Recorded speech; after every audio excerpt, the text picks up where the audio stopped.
ఇటు నెల్లూరులోనూ హత్య కేసు నిందితులు రెచ్చిపోయారు. ఏకంగా పోలీసులపై కత్తులతో దాడి చేశారు. పెంచలయ్య హత్య కేసులో గంజాయి బ్యాచ్ ను అడ్డుకునేందుకు యత్నించిన పోలీసులపై నిందితులు కత్తులతో దాడికి తెగబడ్డారు. నిందితుల్లో ఒకడైన జేమ్స్ కత్తితో దాడి చేయడంతో కానిస్టేబుల్ ఆదినారాయణకు తీవ్రంగా గాయాలయ్యాయి.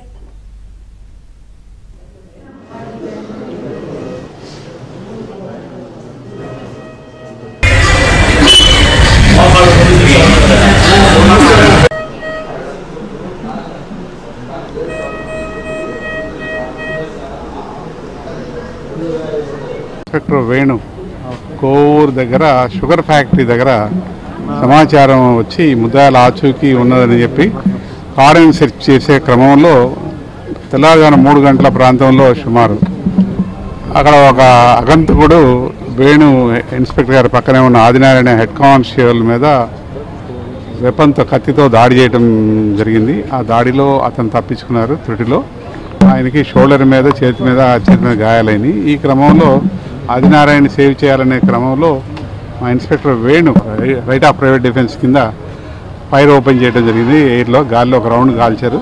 తర్వాత వాడు అగంతకుడు మళ్ళీ వీళ్ళ మీదకి వస్తున్నాడని చెప్పి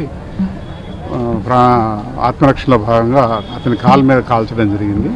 అతను ఇంజ్యూర్డ్ అయ్యారు. అతనికి లెఫ్ట్ లెగ్ నీ దగ్గర గాయమైంది. అతన్ని ఇన్స్పెక్టర్ ఆదినారాయణ ఇద్దరిని కలిసి తీసుకుని వచ్చి గవర్నమెంట్ హాస్పిటల్ అడ్మిట్ చేశారు. ఈ తగాదాకి మూలం కూడా కొంత పాత కక్షలు ఈ ఆధిపత్య పోరు వల్ల జరిగింది. దీంట్లో ఈ జేమ్స్ మనకు అదుపులో ఉన్నాడు.